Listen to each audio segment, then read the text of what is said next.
Good evening. Good evening, everybody. Welcome to the RJH live stream on Wednesday, the 8th of December, 2021. How are we all doing? Welcome. Wednesday, the 8th of December, 2021. RGH live stream, and tonight is all about the Module 1. Yes, it is all about the Module 1. Welcome. Well, what a week it's been. The weather has been absolutely appalling. The weather has been absolutely appalling. So, first of all, well done to Team RGH in atrocious conditions. Introducing people to the exciting world of motorcycling on two wheels. So swimming goggles, flippers have been out. It has been a wet and windy week. So yes, we are just about getting dried out. So welcome. RJH live stream Wednesday 8th of December 2021, all about the Module 1. That is this evening. And apologies for last week because we were cut short. The connection was lost and I was unable to get back into the live stream. So it was sort of cut short and I was actually gaining a lot of momentum, so I was disappointed. However, anyway, we've now got a new toy to play with, the Ecamm Live. And just still learning, still very much second go with it, still learning. And, you know, overall, it is all good. So, yeah, stay tuned. It's going to be a good one. It's going to be a long one. It's going to be all about the Module 1. So let's have a look in the chat room. I want that chat room tonight too hot to handle, okay? So you keep commenting away, keep liking the video, and so on.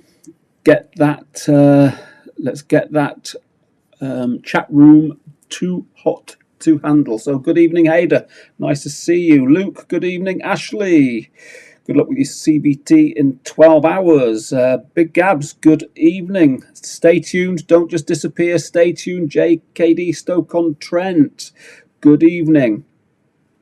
So I'm still getting used to this new little toy. I suppose the first thing that we're going to say is to, how many we've got in now? Got a few in, 8, not bad. But just to show you, we're playing. How is the sound tonight anyway? I've discovered another little toy which sound levels. I can adjust the sound levels. I can introduce echo cancellations and stuff like that. So if the sound is good, give me a thumbs up.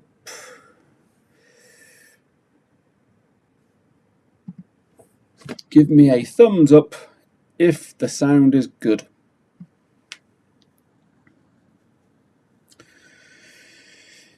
Yeah, so why do I ask you all to subscribe if you're not subscribed? So as anybody comes on that plays it back and is not subscribed, why do I ask you to subscribe? Okay, we've got 460 videos approximately. 460 videos. We've got a weekly live stream. We've got demonstrations. We've got live footage, top tips, weekly videos, tutorials, Q&A available. That is why I ask you all to subscribe. Okay, so please do comment away with that. Also, what we do like, if you don't mind, we have a very, very active Google page. We've got over 1,000 Google reviews across the 3 schools, and not only Google reviews from trainees that come through the school, but Google reviews from you, ladies and gents, that watch the channel and are benefiting from our videos from afar. So how can you repay us? If not, please do visit RJH, the Google places, there's 3 of them, and leave us a Google review. Okay, so before we get into it, because I know you are all excited about it, before you get into it, what I would like to do is say hello to a special person this evening, if I can. And that special person came up to me at the NEC yesterday and picked me out of a crowd. Rob, I'm a big fan, and it's Kevin, as you can see on the left-hand side, who lives in Glastonbury. He lives in Glastonbury in Somerset. He came over, introduced himself, and he wanted a photograph with us. The videos have helped him enormously, and we bumped into him at the NEC in Birmingham yesterday. And so, Kevin, if you're watching, mate, it was a pleasure. And as you can see there, giving us the thumbs up, I'm the ugly one in the middle. And yeah, so yesterday we all did have a good day at the NEC, and as you can see, Team RJH had a really good day, and I have got a video uploaded today on the YouTube channel of us at the live, the Motorcycle Live. So we had a good day. I'm back down tomorrow. I'm Thursday, Friday, Saturday, Sunday. So if anybody is at the Motorcycle Live, come along and introduce yourself. I will be on the MCIA stand, the Tri-Ride stand, and the electric stand. So come along and say hello. So that's given you a little bit of a flavour of tonight. Thanks to everybody that's been messaging me still. Thanks to those that have been bumping into me at the NEC. And big well done to Team RJH. It has been a very wet and windy week. Okay. So tonight, let's see. Tonight is all about Module 1. Module 1. As you can see, we've got on my right a right circuit, and also you could get a left circuit. Yeah, you could get either a right circuit or a left circuit. So what I want to do tonight is talk about both of these in detail, and you know, we can see how it goes. So rather than me, I still might doing all this, I am still playing around with it, but I have got there some diagrams. Quite exciting, really. They're going down the line a little bit further. I can start introducing videos and things like that, but I'm still, don't think I'm a slow learner, but I need to get it right in my head before I can do anything. I suppose that's the way I think about it.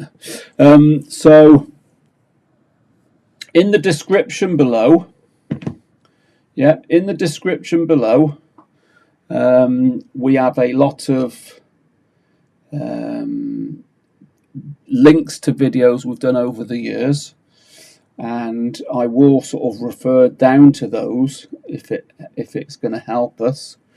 And any questions, then you can fire away. So tonight then is all about module 1. Module 1. And on the grander scale of things, module 1 is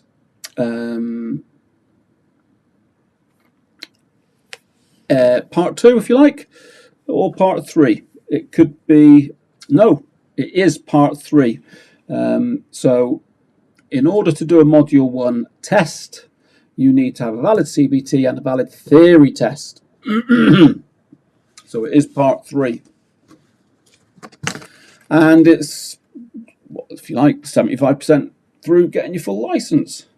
You need your module 1 pass before you can do your module 2. So that's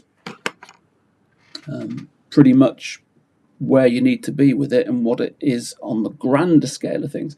Module 1, so it was introduced in 2009. Been around about, what's that, 11, 12 years? And it was due to come in 2008 as part of the 3rd European Directive, but it was due to come out in 2008. The DVSA weren't ready to launch it, so it came out in April 2009. And we were training before that, and we were training as it introduced, and we were training since then. It has changed a little bit since its introduction, and that's only in as much as the high speed emergency stop and U-turn, you get 2 goes at it, and so not just 1.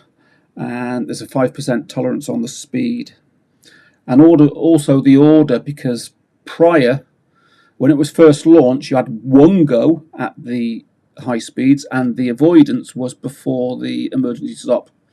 So those two little things really did put a lot of pressure on the new rider back then. So the DVSA changed it slightly, but other than that, big Gabs, it is much the same. Okay, so module 1. Let's think about them. Got a bit about the history. Yeah, a little bit about the history. And ultimately, the module 1 will, I believe, make you a better rider. So having taught the old test, having taught the new test, if we could take somebody through the learning process, it's never ridden, today they are a better rider, more controlled, a safer rider than what they were prior to it. So ultimately it's all about road safety, isn't it? Road safety. And yeah, it's a long way to get your test, a long way to get a bike, but biking is serious stuff. 2 wheels is serious stuff. So you've got to put the time and the money into it, and then you can have years and years of enjoyment like me. Next year, 50 years riding a bike. 50 years riding a bike. But anyway, yeah, J Robbo, yes, happily married. I am too. But yes, you can. There's no harm in looking. But anyway, I'm going to keep on track. I'm not going to get distracted. Big Gabs, does Mod 1 change from 1 year to another? Meaning, how does it differ? Say, 2018 to 2021 is the same. The only change on the Module 1 has been, as I said, when it was first introduced, the slight little tweak. Two goes on the high speeds, 5% tolerance on the high speed, and the order of the avoidance and the emergency stop. That's the only 2 things. But no, the test is the same. It won't change, so if you do it now, it's not going to be any different to next year. Okay? So, Module 1. A little bit about the history. We're happy with that. And when you pass, we'll go on to that in a minute, you get your certificate. So let's have a little think then. We've got the two diagrams, the left and right circuits. We'll come on to those in a minute. But in the description below, the first thing that we've got there is what you need to wear on your tests. But we'll come on to that because I want to talk about what you need to take on your test. So what you need to take on your tests are yourself and documentation wise. So you will need a valid CBT. You will need a valid theory test in order to do your Module 1 test. Unless you're an upgrade and you've held your license previous 2 years. So an A2 going to a category A, if you've held your license, A2 license for 2 years, you can go without a CBT in the theory. So do check with your training school.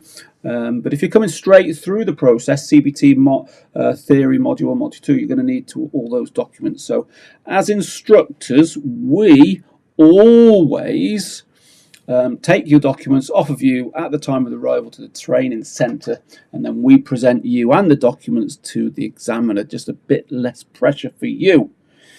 But your trainer school can help you out with that. So what we say to anybody going for a Module 1 test, and we do start lessons at 6 o'clock. I think we had an instructor down at Eccles this morning at 5:30 opening up, ready for a 6 o'clock arrival, ready for first 2 tests in St Helens, 7:45. So, you know, whatever time you're due to get to your test centre, whatever time you are due to get your test centre, get there early, okay? Oh, I did forget one thing. I've got a little surprise if you stay tuned a little bit later on, depending on how long this live stream goes on for. I've put aside about an hour and a half, but I've got a special surprise I'm going to show you. We have a really good incentive for you to get no faults Module 1 and Module 2, and I'll go on to those in a moment. I'll go on to what special surprise you get if you get a clean sheet. We call it 0 faults on a Module 1, Module 2. So stay tuned for that. Module 1, arrive at your training centre early on time. Ensure you're wearing all the correct gear, and the link below tells you what you have to wear. And documentation, we're going to get another video. I could put a link down there about what documents you need to bring. We've just gone through that. Get to the training centre early. And the reason we want you to get to the training centre early is because there could be somebody else on test. Could be somebody else on test. And if you're late, you're putting pressure on the other person on test. You're putting pressure on your instructor. And it just doesn't start off too well. So get there a little bit earlier. And you know, it is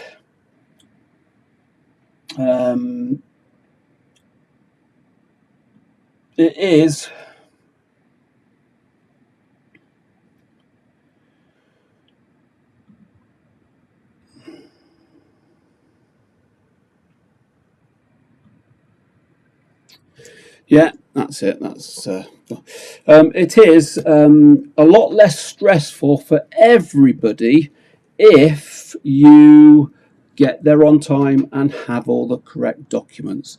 Puts everybody in the right frame of mind. And of course, when you get to the test centre, when you go on for your test, you, better frame of mind, are going to perform better. You're going to perform better.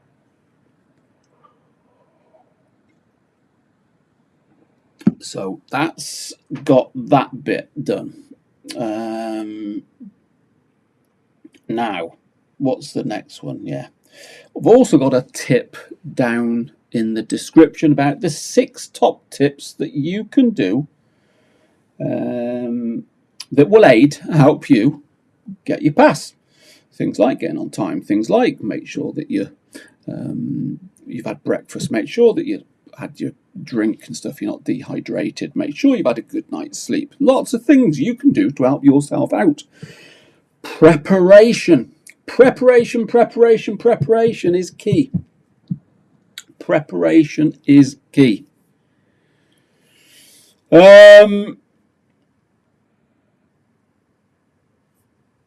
Luke, you failed the mod 1 twice, got it on the third time. Third time lucky. Yeah, and it's important. It's important you keep going.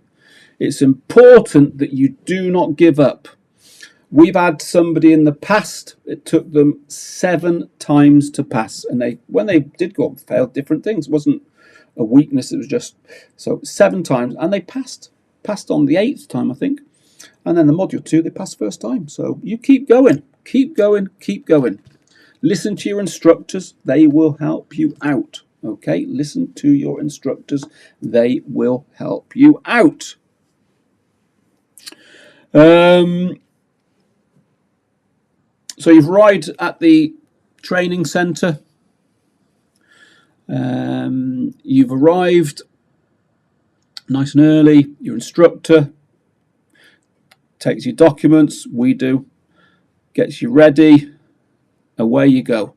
We as a company use 3 different tests. So from the 3 different training centres, we use 8 different test centres, and we can travel up to test about an hour and a quarter.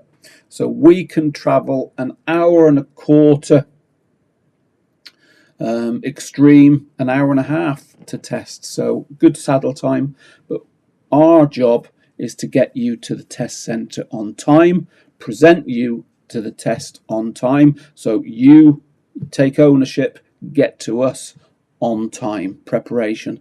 So we get you to the test centre, get you parked up in the car park where we need you to get parked up, and hand you over to the examiner. That's our job, and then it's up to you on the module 1 to do your stuff.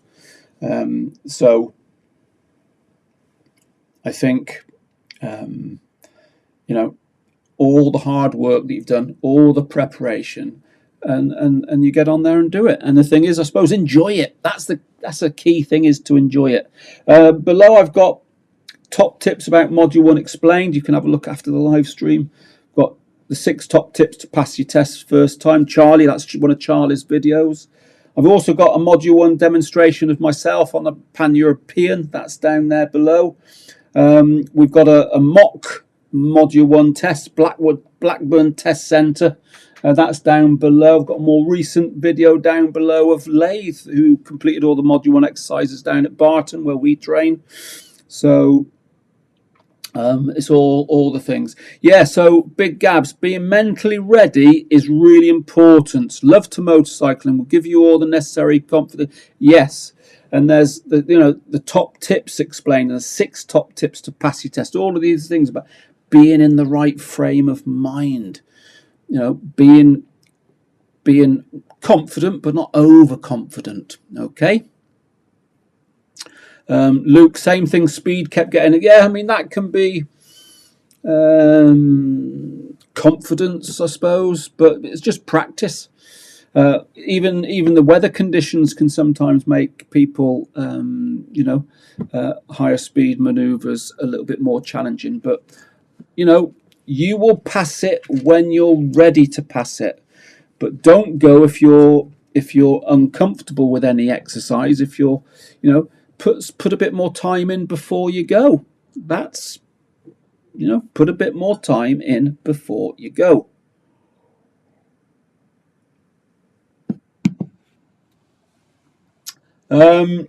So as you can see, motorcycle manoeuvre, right circuit and right circuit, left circuit.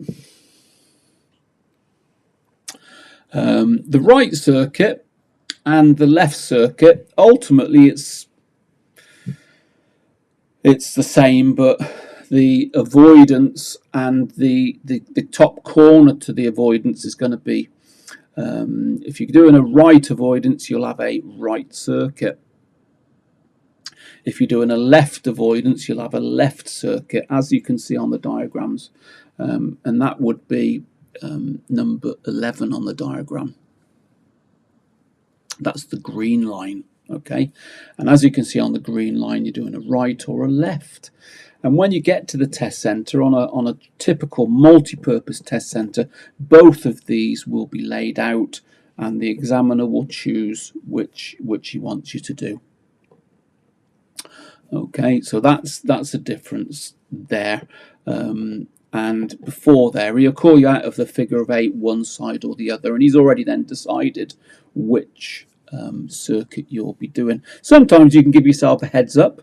And if you can see the speed box out, then generally that's the side you're going to be doing it. But if, the examiner could change the speed trap box, I suppose, when in between. So don't assume you'll be doing that one. It could change. And you need to be comfortable with both. Good evening, Carl. When you go to the test centres for a Mod 1 or Mod 2, do you use that ride for a lesson for others? Just depends. Yep, depends. So we can, because our road ride to test can be, as I say, an hour and a half. So if certain times, we would take somebody for a Module 1 test, and we could have some Module 2 training going on as well. So if I was taking somebody for a Module 1 test, and say it was over at St Helens, which has got absolutely everything on the way, everything, fantastic ride. I was taking somebody for a Module 1 test. I could have somebody on a Module 2 lesson, and they could be up front, so the Module 1 can watch the Module 2, and it takes the mind off the test, and it gives them more saddle time. Or depending on the ability of the riders, because we always have we've got the progress charts and things. It might be that the Module 1 is up front and the Module 2 is behind. There's no set route. But yeah, we always do try, and we like to double up where we possibly can. But yeah, there's no set rule, and different schools will work it differently. But as a rule, we do mix Module 1 test visits with a Module 2 training. Yeah, it just helps everybody.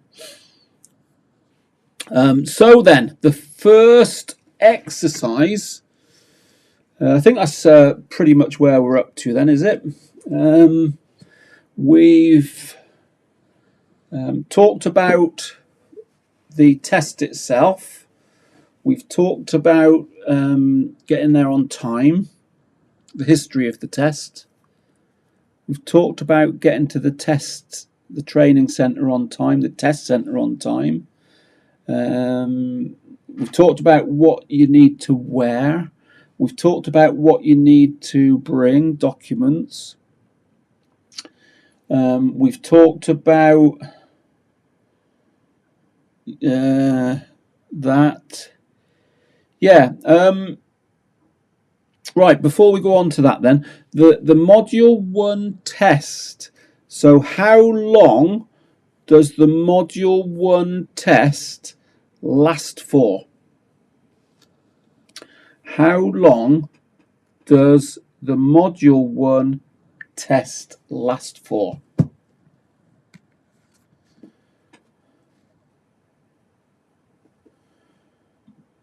That's a good question, isn't it?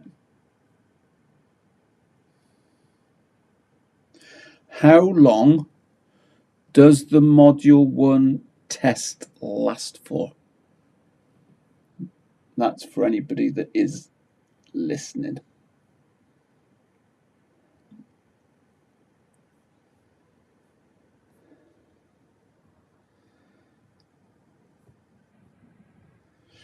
Well, we've got 12 people watching. We've only got 5 likes.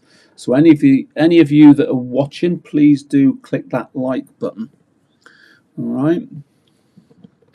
Well done, JKD. 10 to 15 minutes. So do click that like button if you're enjoying the video. 10 people watching, 5 people like. So 15 minutes. Well done, Luke. Yes, about 15 minutes. That's a sort of time scale. The record we had was somebody did it in under 7. We had a lad did it in under 7 minutes, and he had a pass, nice pass, nice rider, but he just boom, boom, boom, boom, boom, boom, boom. Nice, confident young man he was. But you take as much time as you need. That's the important thing. So that's how long it takes. When you pass your certificate, when you pass your test, you will be given a certificate, and that certificate is A5 size, so it's a bit smaller than your theory certificate, a bit smaller than your CBT. So it's A5 size, and keep all that then together with for when you go for your module 2. Faults, you can accumulate 5 faults. Okay, so you can accumulate 5 faults and pass your test. 6 faults is a fail. 1 serious or 1 dangerous fault is a fail. You don't want any of them.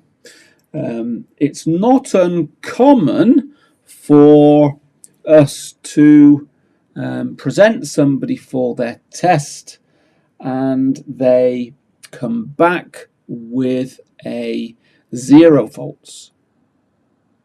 Okay, if they come back with 0 faults. Now,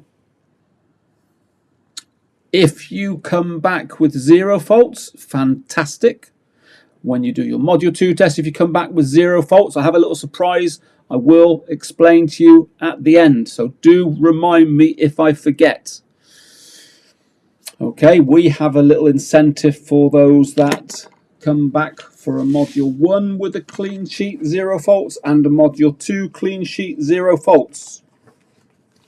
So we have a fantastic incentive, which we will go on to soon. So the other thing before we go on is about this new bit of software that I'm using for the live stream. So I'm not doing it through YouTube, as we said on the last one. I'm doing it through Ecamm, this third-party bit of software. So I've subscribed to that now for the 12 months, but keep looking at the tutorials that are available on the internet and on the YouTube. They have a really good support system, and bringing in pictures, scenes, bringing in graphics into the live stream. And the good thing, which as you noticed last week, was with young Sophie, I can introduce guests into the live stream. So going forward, I can bring guests in, I can bring graphics in, I could bring videos in. So I could be talking about the U-turn exercise and talking about faults, but I could have a video playing where these, well, anywhere on the screen. So where these graphics are you've got on the screen, I could have videos of things like U-turns, things like the slalom and figure of 8, and just going through some tips whilst watching the video on the screen as well. So it becomes a lot more flexible, but I am still learning it. So, but it's a start, and it's a sign of things to come for the live streams. You know, is a sign of things to come through the live stream. So, and it really, for me, is a way of developing the channel and keeping it interested. At the same time, helping all new riders, not just in our area of the Northwest, but in the area of the UK, and even some of our subscribers that we have abroad, because we do have people from abroad, particularly Europe and, you know, it's something that we want to go further with. Okay. So again, one of the reasons we ask you all to like and subscribe.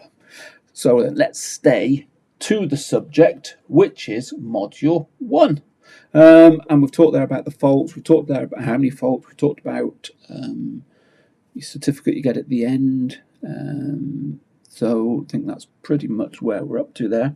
Very important as well, I suppose, to mention that your test starts when you sign your declaration, if you think of it like that. So think of yourself on your test when you sign the declaration at the beginning. And you'll still be on test until you've finished and you go back into the waiting room, garage room they call it, or whatever it might be. Your test will still be on until your examiner tells you you've been successful or not. What else then? The examiners, I suppose you could get a male examiner or you could get a female examiner, lady examiners. Yes, a mixture there, but they are all right. You know, we don't generally have any problems at all with the examiners. You know, the days of the dinosaurs are very nearly extinct. So we use 8 different test centres, and I would say within those 8 different test centres we've only now got 2 dinosaurs, which I would consider them to be. But you know, they've all got a job to do. Of more recent times, certainly in my experience, since the new test has been introduced about 2009, examiners are bikers. Examiners are friendly bikers, and the examiners want you to pass. They don't want you not to pass. So, you know, there's all the old rumours. I mean, when I first started riding and driving, if you get that examiner, he fails everybody for the first time. On their first test, he fails them all.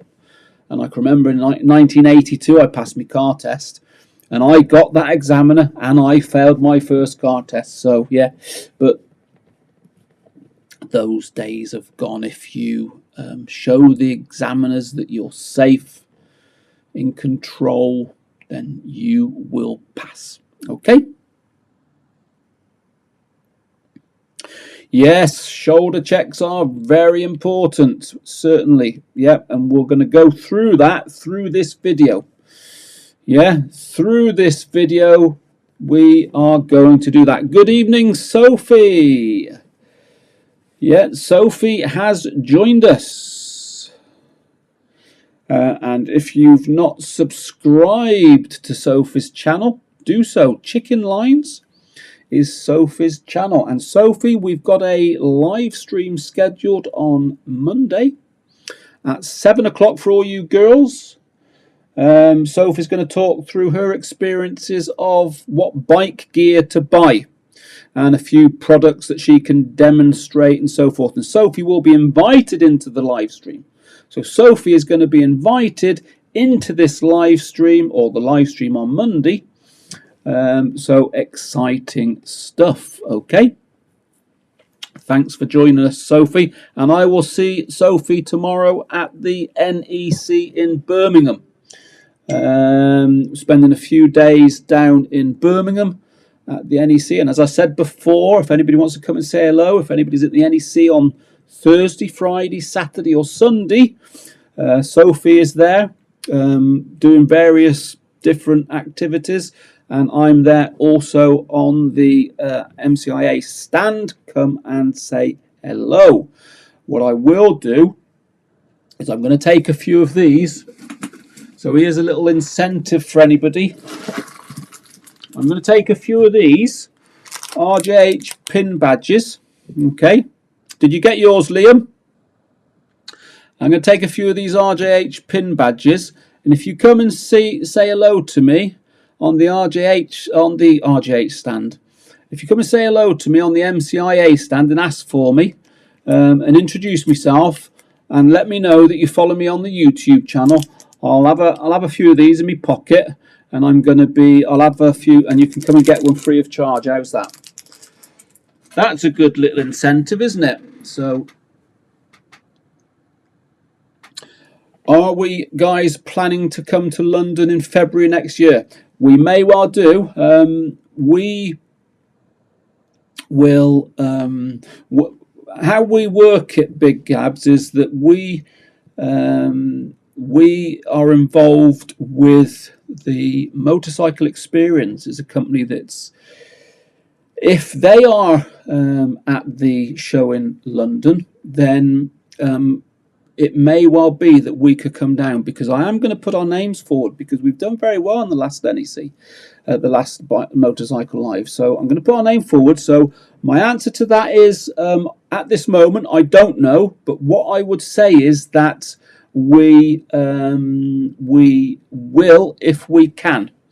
You still not got it, Liam? Yeah. It was definitely sent. So where are we now? Should we say we're now on Wednesday?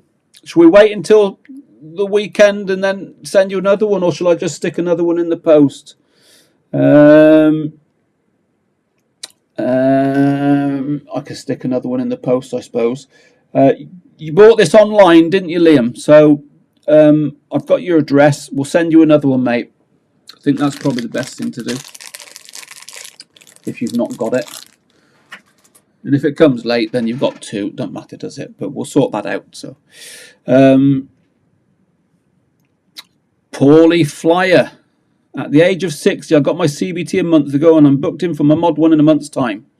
Given the likely weather in Wales preventing me getting practice, is it too early, do you think? Speak to your instructor, Paulie. I would say speak to your instructor. Ideally, you want to be getting out and about, but if you've got a 125, but if not, don't worry, your lessons can take care of that. I'm not saying yes and I'm not saying no, because we're all different. Speak to your instructor, and your instructor will give you that advice that you need. How do I get my nerves away? Ashley Motorbiker blogs. Big thing is make sure you're hydrated. Make sure you've had breakfast or lunch. So make sure you're fueled up. Nerves. People do get nerves. Think you got the wrong Liam. I'm Liam. Just thought it was an awesome gift. Have you purchased one, Liam? If you've not purchased one, then you won't have received one.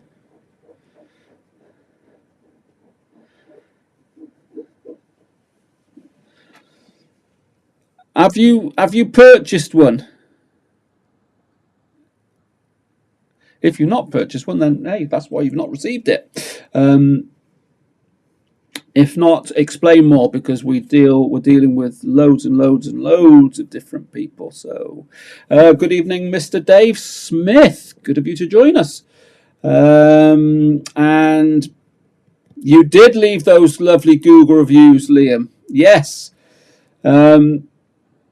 You did leave us those lovely Google reviews. Email me your address, mate, and I'll pop one in the post. How's that? Just email me your address, JKD, Liam. Email me them, and I will send you one. Ashley got his lanyard, yeah. So we're going to get cracking now onto the first exercise, because I'm getting a bit bombarded there. Otherwise, we've been chatting away now for, how long? 45 minutes. That's not bad, 45 minutes. So,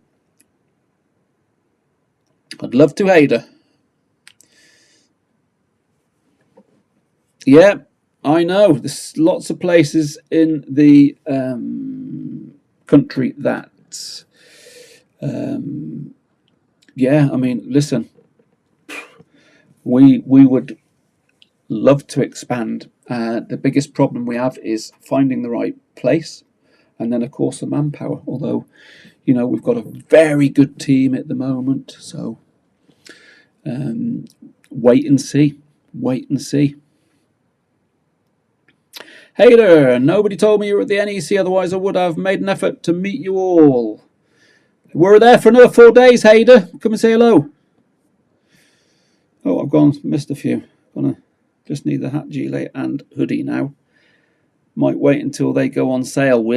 Listen, RJH products won't be going on sale, Ashley. They're not there to make money. They're not there for that. Let's get started again, and we're going to now have a look at the diagrams, and let's think about the first exercise on a module 1 is the manual handling. It's the manual handling. Okay,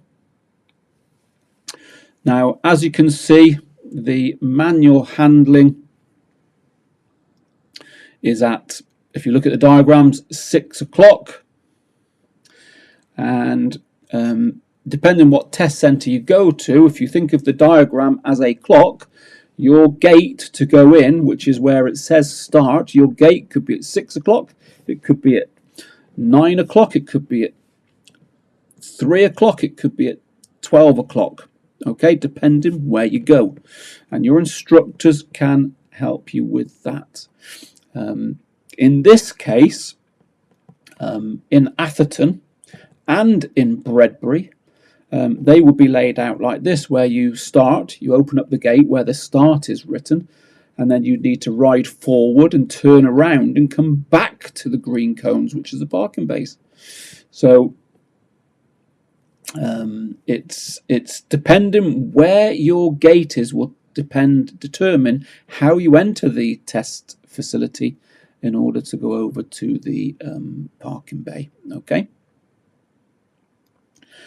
so in this case the bike will be in the car park, and the examiner, once you've done all your formalities, will ask you to lead him out to your bike. You'll have a little visual inspection of your bike, make a note of your number plate, make sure your bike is roadworthy.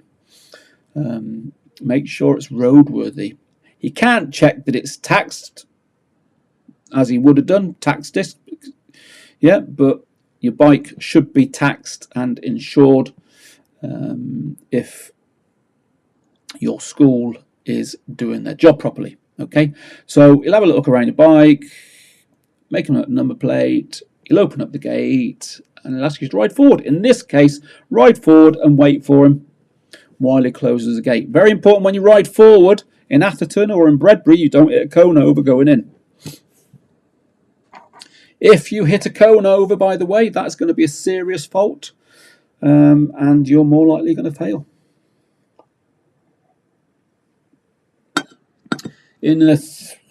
All the time I've been doing these, if you hit a cone over, then it's a fail. So how are you going to get into the facility from the car park? Very important when you're moving away.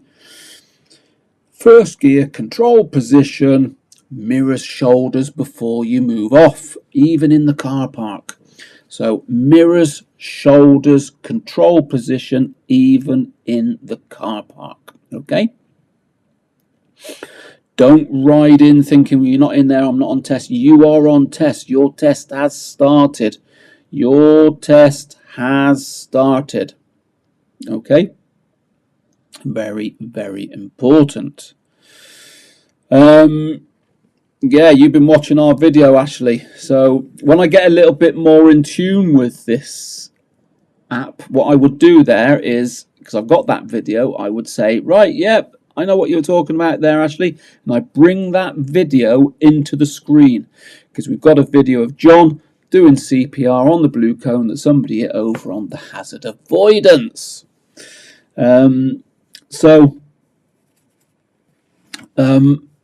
Hazard avoidance. Mirror shoulders, control position, moving away in the car park, ride through the gate, examiner closes the gate, and when he's talking to you on the bike, just pop it into neutral. Yeah, always pop the bike into neutral, you can relax, can't you? And he'll ask you then to ride away, turn around and come back. So you can use as much space of the yard as you want. It's quite comical when you see somebody think, oh, I'll go and have a top circuit at the top and just come back and park up. Yeah, you don't need to use all that space. Be sensible, but use as much space as you need. Yeah? Yeah. Okay, Liam, thanks very much. I'll pick it up shortly. Pop one of those in the post for you, no trouble. And make sure then, when you're coming back, you're going to park up in the bay. There's 8 green cones, as you can see. There's 4 green cones on the left and 4 green cones on the right. So parking one of those in the middle of the 4 green cones. We always recommend, RJH will teach you to park in the right-hand box. Secure the bike. So secure the bike, pop it on the stand and dismount. Now, how are you going to do that?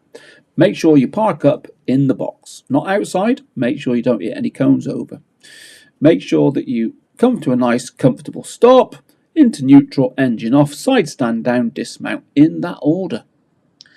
If you don't stop in that order, so you put the side stand down with the engine running in gear, it's going to cut out. If you put it into neutral, then put the side stand down, you could hit the gear lever back into gear and lose control. So we always recommend into neutral, engine off, side stand down, give it a double click, dismount. If you don't give it a double click, the stand might have stuck. Cheers, Big Gabs. All the best. Thanks for joining us. Let's see you again soon. Once you've parked in the parking bay and dismounted, the examiner comes over to you, shows you this diagram, and he asks you then to push the bike round into the following box. Very important. When you park it up in the opposite bay, it's within the cones again. Whilst you're pushing around, don't hit any cones over. So let's think how we're going to do it. Always go right to left because you can go around one scoop. If you go in the left and go to the right, then you've got to do a 3-point turn. So far better to go right to left, do it in one movement going round. It's a lot easier. But you do what you've been doing on your training and do what you listen to your instructors, and they will help you. So we're going to take the bike off the stand. We're going to look over both shoulders. When we take the bike off the stand, left hand on the left handlebar, right hand on a grab rail or firm point of the bike at the back. Lift the bike upright, kick the stand up, look over both shoulders, push the bike around. Look where you're going. In the box opposite, back on the stand. Can't turn the wheel. Well, you won't turn the wheel if you're not moving. You won't turn the steering if you're not moving. It's called dry steering. Even Arnold Schwarzenegger wouldn't be able to do it. So keep the wheels moving, then you can turn the steering. Keep the wheels moving, turn the steering. Wheel stationary, can't move the steering. It's called dry steering. Bike feels too heavy for me. Well, it will if you lean it to you or lean it away from you. You'll feel the weight. So keep the bike upright. It will feel like a push bike then. So these are little things that you can work with your instructor. It will make it a lot better for you. Because we do have a lot of people that do go and they worry about the manual handling. You know, get little people, light people, you know. But even the smallest of person can move the biggest of the bike if they do the technique correctly. Goodyear, thank you very much. Just popped on the chat to say thank you for all the videos. Just passed my mod 1 and 2 in June with no faults. Module 1 and Module 2 with no faults. Brilliant. Now we have a little incentive for any of our trainees that pass Module 1 and pass Module 2 with no faults. And if you stay tuned, I'm going to bring that incentive up on this screen. So that is in itself enough to stay on. So if one of RJH trainees pass their Module 1 and Module 2 with 0 faults, we have an incentive. It's a little bit of a fun, but you can stay tuned and I'll bring it up later. But fantastic, Goodyear. All we do ask is stay subscribed and please every now and then pop into the live streams and pass on your knowledge, you know. Pass on your knowledge to what you do it, what goes on. I'm just going to get rid of that one. Got another one there. There you go. A few tonight that have been a bit irritable. Yeah, a few tonight that have been a little bit irritable, but we can take them out and keep on with what we're doing. Don't like to. I like the place to be. Anybody can contribute, but let's keep it. Not got any time for any nonsense. And there was another one there, so I'm just going to do that as well. Don't want any nonsense on the channel. So, second exercise on module 1. Sophie, do you like the graphics and things? You're impressed, aren't you? So what is the second exercise of the module 1? And that is the slalom and the figure of 8. So it's really 2 exercises in one. So if you look on the charts, it's number 2 and number 3. So the number 2 is the 5 yellow cones, and number 3 is the 2 blue cones. So it's 5 yellow cones and 2 blue cones. Now, you're going to be on the right hand side when you move away. So as you can see, the point of entrance wants to be, so if you're looking at this one here, you're going to be on the far side, green cones. When you move away, you're going to be going in between the first 2 yellow cones. That's where you want to go. And slalom into figure 8. You're going to do the 2, so 2 and 3 together. And you keep going until your examiner calls you out. And as you can see, number 4, he can call you out one side or the other, because the slalom and figure 8 is in the middle, and you've got the cones on either side.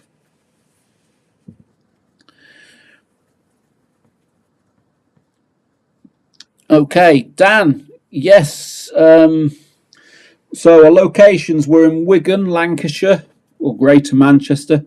We're in Eccles, Manchester, and Northwich, Cheshire.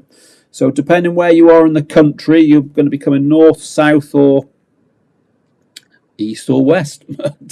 And so, yes, we've had people from up and down the country, and we have great local hotels, Premier Inns, travel lodges, or if you want to go up in price, yeah, so not a problem. But yeah, we do get people come to us from up and down the country.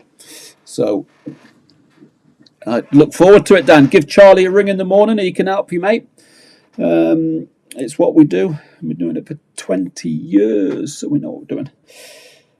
So true, the smallest of people can move the biggest of bike. I move the biggest bikes you can get, including Goldens, Rockets, Africans this week, and I'm petite. Yep, so if you keep the bikes upright, don't feel the weight, and if you want to turn your steering, make sure those wheels are moving. Yeah, so there you go. Sophie, as she says, Sophie is able to move the biggest of bikes. Yes, they do, Liam.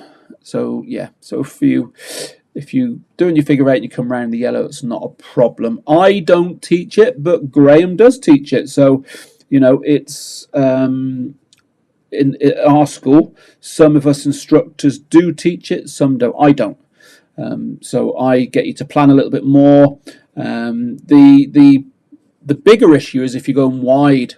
So if you're going wide and there's no set measurement, but if you think of that blue cone on the hazard avoidance, if you're going out that sort of width, then you've got a problem. So you need to keep it sensible. Try and keep it as balanced as possible.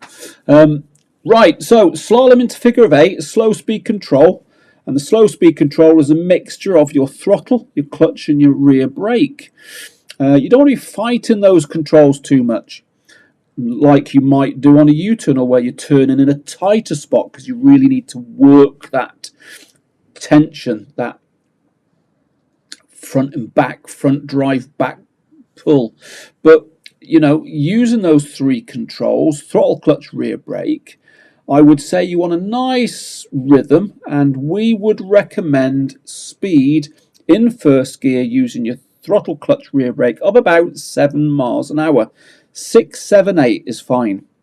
If you're trying to do it at 4 miles an hour, it's too slow. You can have problems. So get a nice bit of rhythm. Important, really, really, really important, is do not use your front brake. So looking where you're going in this sort of thing. On the figure of 8, you wouldn't really be doing it on the slalom, but on the figure of 8 you can think about counterweight. Counterweight is where you'll lean your body against the bike, not with it. Because of course leaning with it, you could foot down. If you hit a cone over, if you put your feet down, then you would have a problem. Not a problem, Liam. You keep on firing away, mate. You keep on asking questions. That's what we like. We like asking questions, because questions are what makes the YouTube algorithms work, and it will encourage more people. It will come up on people's feeds, get people to come and watch, and potentially get people to come and subscribe. Yeah, that's what it's all about. So do not apologize.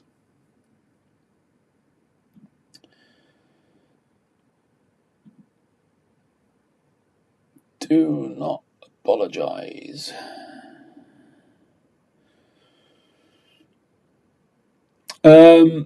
Slalom figure of 8.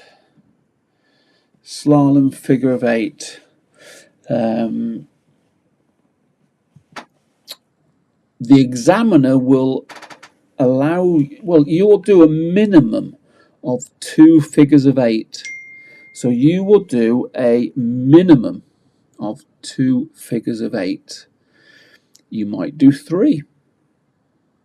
But you need to keep going until the examiner calls you out. And don't worry if you don't hear him, he'll shout a bit louder. And don't worry if you still don't hear him, and make it known to you. And he's not going to shout aggressively at you. They're not like that. They're very friendly, but they will get your attention and let you know, and then they'll call you out to where number 4 is, roughly on each side. Look, so listen out for him. Don't look at him. You do what you do what you're doing. So about 6, 7, 8 miles an hour. Slalom figure of 8. Keep going on the figure of 8 until he calls you out. Once you've stopped, pop it into neutral, relax. At that point, what will generally happen is your examiner will ensure that you've put the bike into neutral, and then he'll walk away from you, and he'll go and set his high-speed box up with his little radar. It's Bluetooth. So you go and set that up, and then come back over to you. You might disappear for a minute or two. Nothing to worry about, but he will explain what he's doing. Okay, but that's generally what he will do. So that's where you can just relax, and he might even ask you a few questions, have a little chat with you. What do you do? Where are you from? Have you got a bike? Anything like that. A little bit of small talk's not uncommon. But remember, if you're in Liverpool and St Helens and they're Liverpool supporters, don't tell them you're a Man United supporter. They might get a bit upset. No, they won't. Only joking. They're not. Might have a little bit of a chat with you. Next exercise is slow speed, stopping with your front wheel up to. So I teach your front wheel in the 4 blue cones. On the slow speed, which is after the figure of 8, I will teach you ride up, park up with your front wheel in the 4 blue cones. But you don't actually have to do that, as I was corrected by an examiner at a local test centre. And when he did correct me a few months ago now, I said, well, do you know, I did not know that. I thought the front wheel had to be in the box on the slow speed exercise. He said, no, as long as your front wheel is up to the 2 blue cones, first 2 blue cones, that's fine. So I've not changed anyway. But just to clarify, number 4 there on the diagrams, slow speed, front wheel can stop in between the first 2 blue cones. He's going to be walking behind you. So we will teach you to do this at about 4 miles an hour. And you really do want to work those controls a bit more. So you really do want to work the front drive, so keeping the clutch on the friction, and let the back brake control your speed. So tighten that bike up, and then you can get a lovely slow speed if you've got that control fighting it. You know, you can get down to 1 or 2 miles an hour. But 4 miles an hour is sufficient, and he will be walking behind, and he will like to see that you've got a brake light on. And if you've got your brake light on, then the coordination is there. And you need to do it as straight as possible. You don't want to be weaving in and out and stuff like that. So nice and controlled. Again, leave your front brake alone.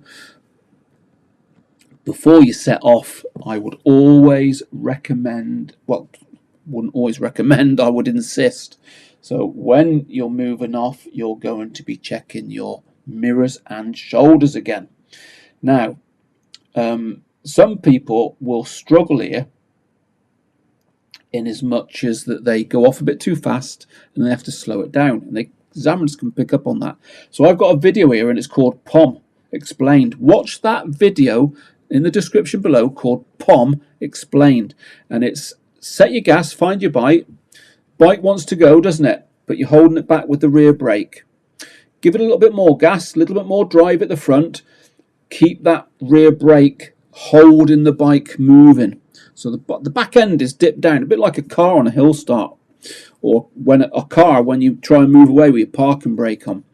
And then that's prepared. Check your mirrors, check your shoulders, and then all you want to do is just sufficiently release your rear brake. So you're not touching your throttle, you're not touching your clutch, you're just sufficiently releasing your rear brake, and then you can set off 1 or 2 miles an hour rather than setting off 4 or 5 and then having to rein it back in. So have a look at that video below. It's called POM. In the description, POM. It's a fantastic video. Prepare, observe, manoeuvre, and you can get straight in to that slow speed manoeuvre. And I put money on the table that will work. Okay? Money on the table. Make sure your front wheel's stopping where we said. Once you've done that, he's walking behind it. Pop it into neutral and relax. Yeah. And the next exercise, the dreaded U-turn. So people come to us, they've never ever ridden before, and they have this phobia about a U-turn. People come here and they have a phobia about a U-turn. They've even sat on a bike yet. In the description below, I've got 3 videos, fantastic videos, U-turns. Shows you how to do it, shows you not what to do, and so forth. But observations are key. Control is key. Again, a bit of rhythm. So, 6, 7 miles an hour. Look, that rhythm, 3 or 4 miles an hour is too slow. And things like, so control position, first gear, moving away, mirror shoulders before you move away, get yourself comfortable, right lifesaver before you point a turn. Very important to get that second lifesaver if you're doing a rolling U-turn before you turn. Look where you're going. Counterweight the bike, keep the momentum going, leave the front brake alone, look where you want to go, are all key things. Remember, when you're riding slowly and you've got that clutch on the friction, back brake, leave the front brake alone. Even stopping, you don't need it, back brake only. Fantastic videos below. And there's a demonstration by one of our instructors, John, who's done a demonstration of a standstill U-turn and a demonstration of a rolling U-turn. So in the description below, have a look. You fire any questions you want to. Yeah, bars level, you can, everybody's got a different reference point. It depends on the bike as well, because different bikes will have different reference points. But yeah, we tend to do that with people, Liam, if you're looking at the ground. So if you're looking at the ground, and that's a big no-go, because you want your peripheral vision. You want your peripheral vision to be looking at where you want to be stopping. But yeah, handlebars can sometimes work as a reference point to getting that accuracy. So the U-turn is an important one. Now with the U-turn, miss your lifesavers, go outside the white lines, put your foot down, are all going to be serious faults. You can actually go on the white line, but you will get a minor fault. So if you go on the white line and on the white line on the other side, but not outside, you get 2 minor faults. Yeah, you don't want minor faults ideally, do you? So the less minor faults, the better. But yeah, you can go on the white line, but do not go outside the white line. And also, do not forget the lifesavers. Can't tell you how many riders we will present. Yeah, how many riders we present to test and miss that lifesaver. And the timing of that lifesaver before you turn, separate it to the turn. Don't do the lifesaver and turn at the same time. Doesn't give you that ability to act on what you see. Yeah, and front brake, Liam, so important to leave that front brake alone. So important to leave that front brake alone. So how are we doing? We're up to the U-turn. We've done the U-turn. It's then the high-speed manoeuvres. Still got a relatively good audience. 15 people, 16 people, 12 likes. So don't forget, once again, everybody, please, what do we like? We like you to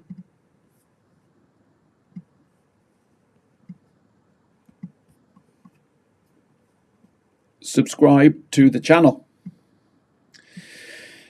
If you are new to the channel, please do subscribe. It does make a big difference. It motivates us to make more videos. Also, what we do like, please, is if you like the channel, if you have benefited from the videos, even if you've not trained with us, please do leave us a Google review. I can't tell you how it aids small businesses. We are only a small business. So Google reviews, we welcome Google reviews from any of our viewers from up and down the country. Okay, any of our 3 Google places. Why do we get you to subscribe and watch? Quite simple then. So we have weekly live streams, and sometimes at the moment there's 2 a week, I would say, not 1. At the moment there's 2. So we do a live stream on a Sunday evening. That's Bob the biker, so out of the instructor, but we do talk bikes, and the instructor stuff does come into it, but it's a bit more relaxed, no specific topic, but you're always welcome to come in and ask questions. But we have a Wednesday evening generally live stream on a subject, and tonight it is module 1. Next Wednesday it'll be module 2. Next Monday it's Sophie's live stream on ladies clothing, ladies brands, or her top tips.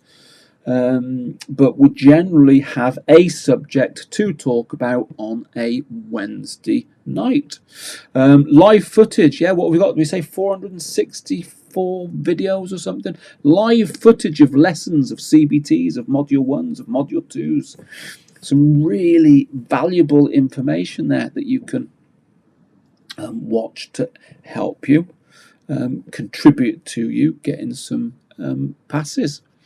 Your Module 1 and Module 2s. Weekly videos, yeah, uploads of different things going on. So we do try and upload weekly. Some weeks not possible, but we do try. Tutorials, yeah, so a lot of tutorials and demonstrations. So instructors, we do demonstrate quite a lot as well. And always Q&A available. So you can always pop onto the channel, pop onto the live streams, and you can ask questions. And that is why we ask you to subscribe. It's invaluable for us, so please do that. So yeah, 3, that's, yeah, Liam. So Liam, Stoke-on-Trent, he's not a trainee of ours, but the videos helped him achieve his goals, and even post achieving his goals still is a regular on the live streams. And as an example, Liam, invaluable, because you contribute to the chat room, help all these new viewers coming in, contribute to answering questions. We've all got knowledge that can be passed on. Yeah, it's not all about me, it's all about you as well, because you are as important in passing on that information as I am. So that's good. And yeah, so Liam did leave us a review at all 3 locations. So fantastic, Liam. Thank you very much for that. Let's talk then about the manoeuvres after the U-turn. So this on the diagram then is number 6. 7. No, it's number 8. Tell a lie. 7. Number 9, is it? Come on, Robert, get your head screwed on. It's number 7. Okay, so number 7 follows the U-turn. Number 5. So what's number 6 then? Cornering. Oh, number 6 they do as a corner. Well, we're looking at then number 6 and number 7. Okay, so we're looking at number 6, which is the cornering, and that cornering might be a right circuit or a left circuit. And then number 7 is the controlled stop, where your front wheel needs to be now on the controlled stop. Your front wheel needs to be in the 4 blue cones, in the box of 4 blue cones. Okay, now you finish the U-turn. So depending which side, left or right, we've got that. Now they recommend on here the cornering, and they're recommending you doing that is at 19 miles per hour, which is okay, you can do that. We would recommend you to go round the cornering at 19 miles an hour, but then we would recommend that you come up to your straighten up, as you can see, through all the red cones, and front wheel stopping in the 4 blue cones. We recommend you have a go at getting up to speed. So get up to 32 miles an hour. That's the speed requirement, 32. And you can do that on a controlled stop. It's not a problem. It doesn't have to be an emergency stop. Now, the examiner will not be monitoring your speed. Okay, it'd be visually ensuring you're going around okay. But the examiner, the important thing on this exercise is the front wheel stops in the 4 blue cones, in a controlled manner as well. So it's a controlled stop. If you come blasting through and then an emergency stop in there, that's no good. Nice controlled stop. But practice getting up to speeds. Why not? It can work. It can build you up for when you're actually doing high speeds. So front wheel stopping in the 4 blue cones. How are you going to stop? ABC. So roll off the throttle, front brake, back brake, clutch in, stopping in the blue box. box. You can even change gear because you want to go first, second gear round that top.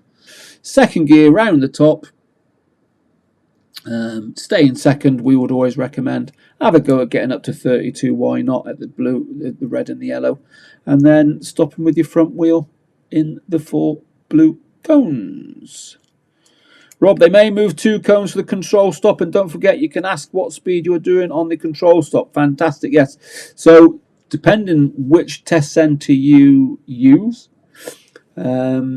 because quite right, those 4 blue cones could go to 2 blue cones. So 2 blue cones, stop with your front wheel in between the 2 blue cones. 4 blue cones, stop with your front wheel within the 4 blue cones. Okay, but controlled stop, there's no speed requirement, and he won't be measuring your speed on that. Yeah, he will not be measuring your speed on that, but you can have a go at getting up to speed. Now, might be easier on here. So if you can see this one, the speed trap is here.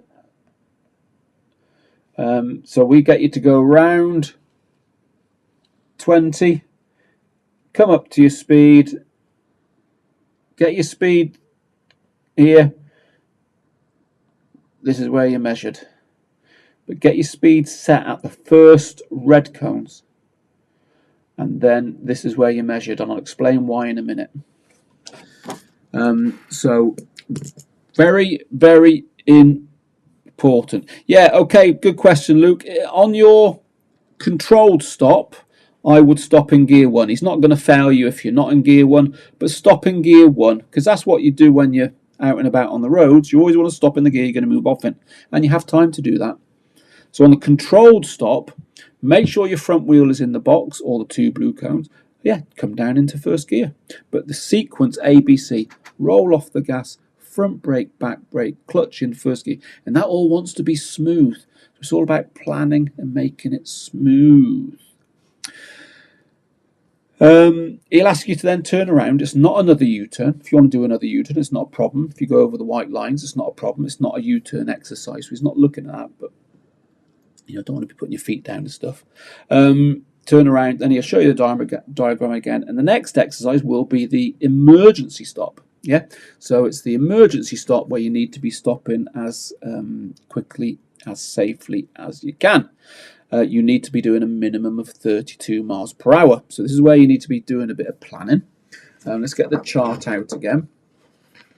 I'm sure that I might be able to bring something into the live stream that I could actually have a little marker going to where I want to show camera effects. Might be, might not. Anyway, might be. So come back to this one. So emergency stop. You're coming down at 32 miles an hour. This is where you want to be at 32 minimum. When you come through the speed trap here, the examiner is going to be doing this, right hand up. Yeah, he's going to be down the side somewhere. So if you're coming down this way, it'll be generally over here somewhere. But you need to be stopping quite quickly. So at 32 miles an hour, you should be stopping quite quickly. Don't come down to the examiner or down here. He's going to be down here, the examiner. If you ride up to the examiner, you've got a problem. So you want to be stopping as quickly, as safely as you can.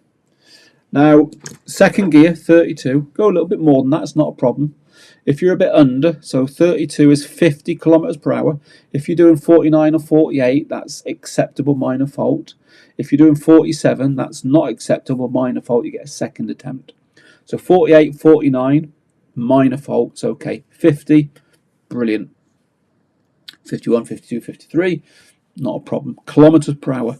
But faster you go, harder it is. So aim to come through between 32, 50 kilometers per hour, 32 miles per hour, 35 miles per hour, maybe 53, 54 kilometers per hour, and that's probably a maximum. Okay, remember the braking conditions, the braking weather conditions. So 50-50 with the brakes in the wet, 70 front, 30 back in the dry.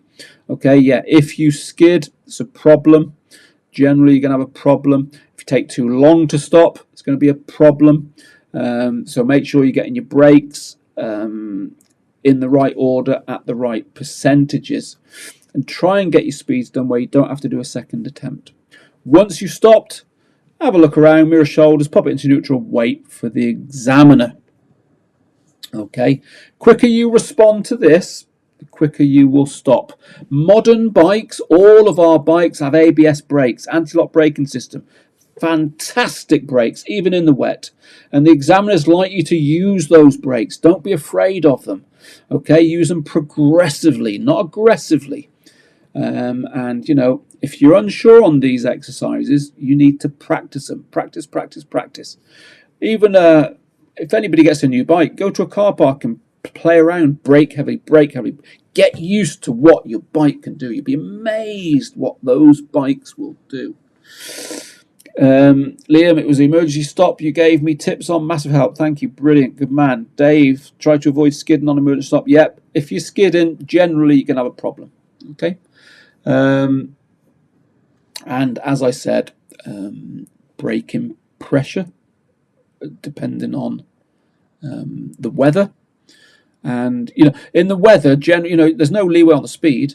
And yeah, I mean, if you've got a non-ABS bike, it's going to take a bit longer to stop than an ABS bike.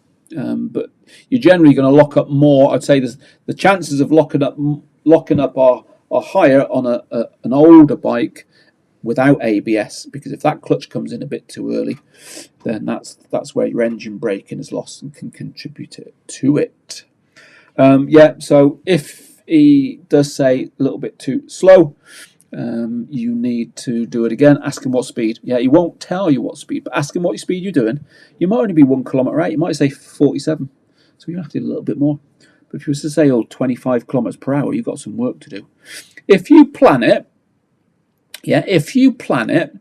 you want to go 20 miles an hour around that top bend. So when you're coming out of that top bend, 20 miles an hour up to 32, 35 is not as aggressive. If you go around that top bend at 5 miles an hour, then you've got to go alpha leather to get it up to speed, which you don't want to do. Plan it, smoothing it out makes it a lot easier for you. Stalling is a minor fault. So yeah, some people, I stalled, failed. No. Stalling is a minor fault. It is not a serious fault. Yep, come to a stall, have a look around, pop it into neutral, start it up, minor fault. And remember, you're allowed 5 of them. Final exercise is the hazard avoidance. Everything is the same on approach, so 20 miles an hour around the bend. Could be a left bend, could be a right bend. 20 miles an hour. Out of the bend, up to your 32 at the first red cones, then you're not looking down at the speedo. That's the key, planning. Get your speed set at the first pair of red cones, so when you're coming through this, if you're looking at the speedo at the speed trap, then you've got problems. Biggest cause of it in the cones and stuff. So get your speed set at the first red cones. First red cones up here. Hold your speed then. You're not looking at your speedo because you know you're doing the speed. Just hold it.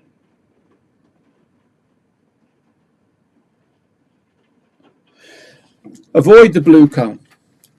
Don't hit it. You can do a bit of counter steering. Practice with your instructor. See what works for you. But planning is key. So you come through the second red with the yellow, that's your speed, and then you do the avoidance. Now, very important that you don't close your throttle until you're through the speed. Very important on the avoidance you don't brake. Do it once you've straightened up. And stop in between. The 4 blue cones will generally now be 2 blue cones. So stop with your front wheel in between your 2 blue cones. And you come over to your whatever, tell you speed. Yeah, brilliant. What else you do that? Might have to do it again. But going back to the emergency stop, he will say to you, yeah, I won't ask you to do that again. Or he'll tell you a bit slow, you need to go again. If you're a bit slow, ask him what speed is. But he will say to you, if he's happy with the speed, you've got the speed, he will say to you, I will not ask you to do that again. Okay. The hazard avoidance, everything's the same. Second gear on the bend, out, up to 32. Avoid the two blue, or the single blue is the one you go through the two blue, and stop with your front wheel in between the two blue cones. No braking on it. Close throttle after the speed trap, and all being well, that's the last. Well, it will be the last exercise. All being well, that's okay.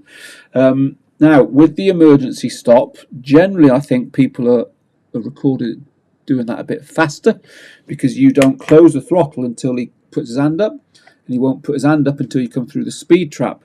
With the avoidance, what tends to happen is that you close the throttle before the speed trap, so your speed drops. Remember, with modern bikes, the engine braking is instant. So be brave, close the throttle on the avoidance. Okay. Yeah, Liam, good point. Keep your toes in. You know, if you've got pegs, don't have your feet out like that. Keep your feet tucked in. And sometimes some of the modern bikes with the body armour as well, the body armour, the crash protection can stick out as well, so be aware of that. But in my experience, the high-speed manoeuvres generally are not too much of a problem. People enjoy the high-speed manoeuvres. You know, the hazard avoidance is fun. And, you know, in real life, that's what you're going to have to do around potholes and somebody opens a car door and stuff. So it's generally a bit of fun. If anything, it's the slow speed stuff that people... Once you get your slow speed out of the way, the high speed's brilliant. But, you know, everybody's different. So 2 goes could be on the emergency stop. 2 goes could be on the hazard avoidance. So... You're happy with the speeds and stuff. Once you've done the hazard avoidance, he's happy with that. He'll then ask you to ride over to the gate and wait for him, and he'll walk over to you. He'll open up the gate, and then you leave out and park up in one of the bays. Very important, always those mirrors and shoulders. Even when you're going back out into the car park. And also remember, most car parks now are multi-purpose, where there's car learners as well. So take into it, don't just ride out and make this learner stop. They might be on test. You know, if there's somebody in your way, wait. So be respectful to other people using the car park. Very important. Very important when you park up. It's nice and secure. And then he'll be watching you, or she'll be watching you, ask you to go into the office, and that's where you go in. Have your little chat. Yeah, very pleased to tell you that you've passed. Fill out all your paperwork, give you a bit of feedback on, or they might say, okay, sorry to say you've not done it. And yep, and generally speaking, most trainees that go on to the module 1 will have a good idea of whether they've been successful or not. Module 2 is a bit different, 40 minutes, 11 faults, but this facility, you know, you'll know if you hit a cone over, you'll know if you put your foot down when you're slow speed, you know, if you went out there, miss your lifesaver, yeah, you might not lifesaver, you might, but generally you will have a good idea about whether you have been successful or whether you've been unsuccessful. But the important thing is, yeah, watch those links below, put them into play, put the time in. Don't rush it. I know time is money. I know that the more time you put in, the more money it is, but it's not a waste of money. If it's getting you your passes, it's making you a safer, more confident rider, it's not a waste of money. But don't just go, you know, or think, I'll just have a go anyway. You know, listen to your training school, listen to your instructors, and you can't put a price on the time that you put in. Simple as that. Yeah, the slower bits are more demanding, but you know, you got your pass, you got your bike, go and have a play in a car park. Yeah, go and have a play in a car park. and it's easily done. You know, you'll always improve. You can always improve. Everybody can always improve. So I think that's pretty much all of that. You will, on passing, receive a A5 certificate. Put that in with all your paperwork ready for your Mod 2. If you fail, you need to wait 3 days before you can resit it. And, you know, depending on what you fail, then you might need to, and when you can get another test, you know, if you fail and you've got to wait a month for another test, you need to get another lesson in. That's why we always recommend that, because, you know, a month off of a bike for a learner is a long time. So bear that in mind. But that's all of that. So I think with these charts, I can take them away. I think I can take these away. How easy is that? What I do want to do is remember, we as a bike school have a bit of a laugh and a joke about incentives, but we have a fantastic incentive, and I did tell everybody I'd bring it on.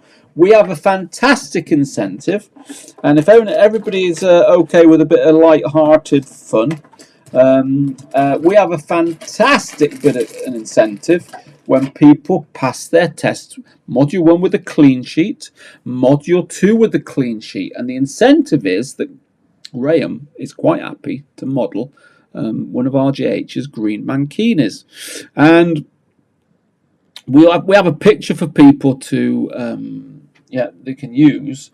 And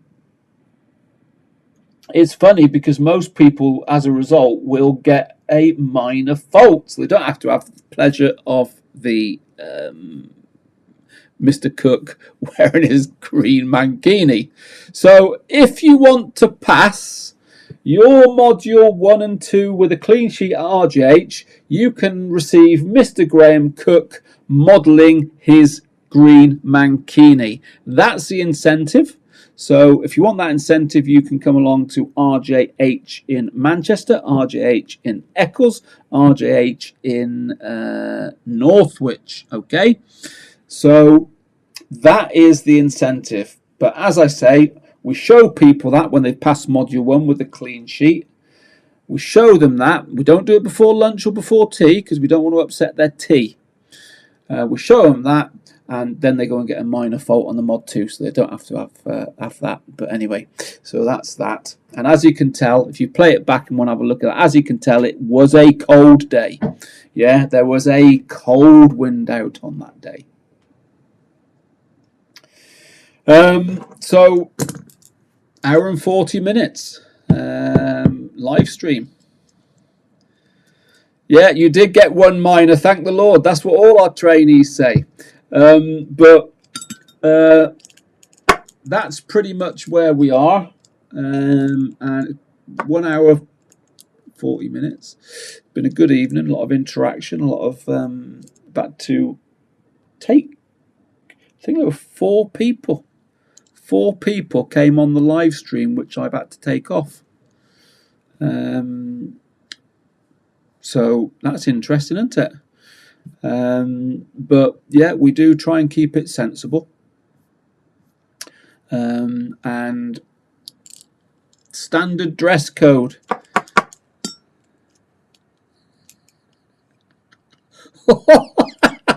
Keep them coming. He's heard it all before. Hey, he's heard it all before. Yeah, he's heard it all before, so don't worry about it. But those are the incentives. Yeah, so hour and 40 minutes, good interaction. Much appreciated everybody that's been on, and it's been a good one. So we got I'm now in the at the NEC Thursday, Friday, Saturday, Sunday. Got a live stream planned on Sunday, 8 o'clock. Bob the Biker. Depending on what time I get back from the NEC, I might need to reschedule that one. I don't know, or put it back because it's going to be. I might be back then I might not be. But we do have the Monday night live stream, so check the playlist, schedule, set yourself a reminder. That's going to be a good one for the girls, really, I suppose. Not so, but any of the girl watchers, female watchers. So that's going to be good. So not really much else to say other than, yeah, weather's been it's bloody pouring down now again. Absolutely leathering it down, I don't know. So if you are out on your bikes, everybody, stay safe with the wind and rain. If you're down in Birmingham, do come and say hello. Let me know you're watching us on the YouTube. I'm going to take a few of these RJH pin badges.